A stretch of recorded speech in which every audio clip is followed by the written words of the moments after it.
Until 1975, scientists worldwide thought carbon dioxide from fossil fuel combustion is the main source of global warming. In 1975, I published a major discovery that there are gases other than carbon dioxide which are contributing to climate change, even more potent.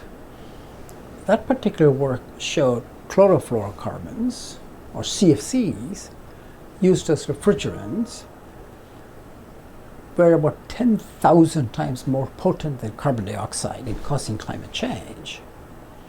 That opened the door for discovery of various other pollutants and gases we are putting into the planet, which was warming the climate.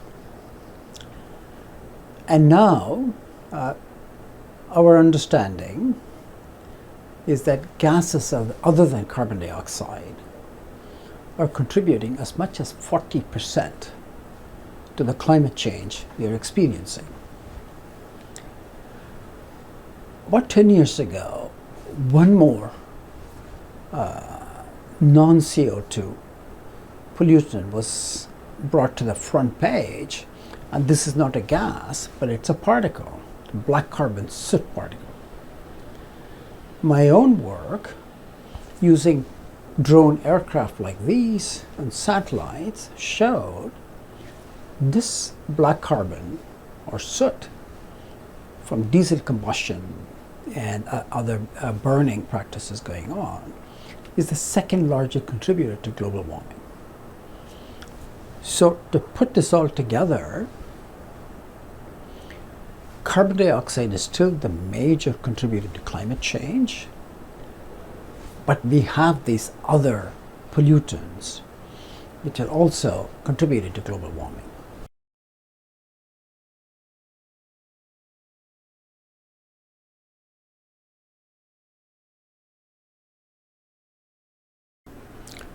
Yes, we already know now pollutants other than carbon dioxide are having a major impact on current climate change. That's the bad news. The good news is these other climate pollutants are giving us a new opportunity to rapidly bring down global warming in the next 30 years. So what are these other pollutants? Methane, it's form of part of natural gas, is a greenhouse gas. Ozone, which is a tropospheric pollutant in the first 10 kilometers. And the third is hydrofluorocarbons, HFCs. And the CFCs, chlorofluorocarbons, because of their effect on the ozone layer, were replaced by HFCs. These hydrofluorocarbons, which is part of the family of halocarbons, is another potent greenhouse gas. So these four pollutants, which we call them short-lived climate pollutants because their lifetime is much smaller, or 10 years or less, compared with the century to 1,000 years lifetime of carbon dioxide. So we have technologies to bring them down. And what I've shown is that we need two levers to bend the curve of climate change. The first lever, of course, is carbon dioxide.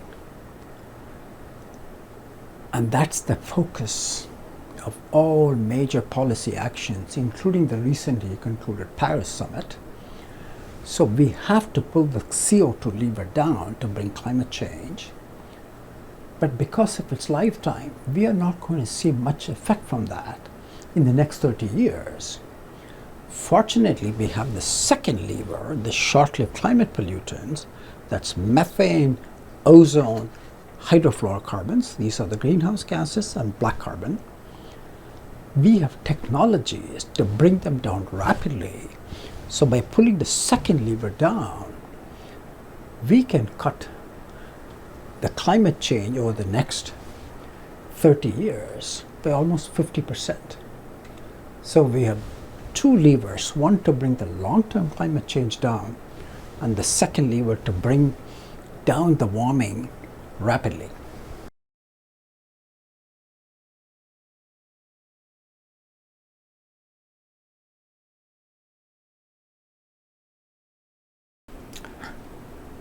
So let's talk about my work with the Vatican and about briefing Pope Francis in person about climate change. I was elected to the Pontifical Academy of Sciences 10 years ago by Pope St. John Paul II. And over the last 10 years, I had teamed up with my other colleagues, organized a series of meetings on climate change, and that culminated in 2014 in a workshop called Sustainable Nature, Sustainable Humanity, Our Responsibility. This was personally approved by Pope Francis. We brought thought leaders from around the world, and our fundamental conclusion was climate change has become a major moral issue. At the end of this 3-day workshop in May, I had the privilege of taking our team of scientists to meet Pope Francis and brief him. So I basically told him that climate change has become a major issue all of us are worried about. And the second thing I pointed out is that most of the climate pollution is from the top 1 billion people. But the worst consequences of climate change are going to be experienced by the poorest 3 billion who are still struggling with 18th century technologies because they can't afford to access these fuels. I was surprised. Pope Francis listened patiently, intently, and then asked in Spanish, what can he do about this? So I expressed my wish to him that in his speeches, if he can please include climate change and ask people to be better stewards of the planet. I must say that while we have struggled with getting public action on climate change over the last 30 years at least, Pope Francis's speeches on climate change and Laudato Si, his encyclical, and his concern for the poor has had a huge impact on scientists, on policy leaders. His speech was mentioned at the Paris summit and in public opinion.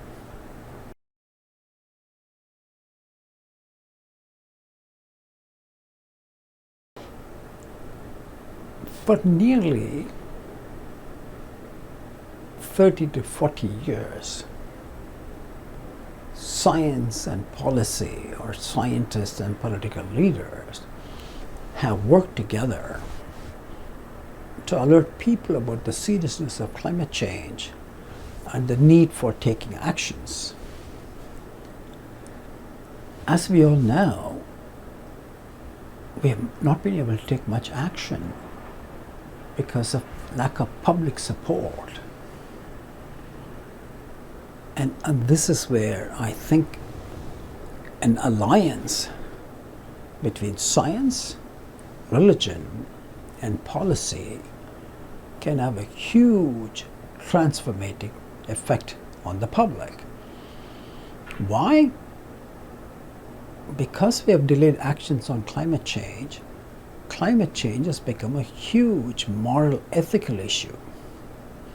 What are the moral ethical issues? I already mentioned the emissions comes from the rich or top 1 billion. And the worst consequences of the climate change is going to be experienced by the poor, who number close to 3 billion. And the second the changes which are going to happen, such as sea level rise, melting of the glaciers, are going to last for centuries. So we are impacting generations who are still not born. Scientists or even political leaders don't have the authority to talk about moral ethical issues, but religion has. And after all, what are we asking people to do? Change their behavior and change our attitude towards each other and towards nature, and think about protecting Mother Nature. On that, all religions agree on that.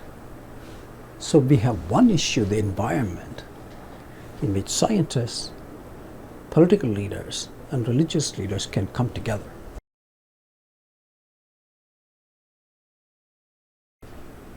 So let's talk about the Paris Climate Summit, which concluded in December of 2015.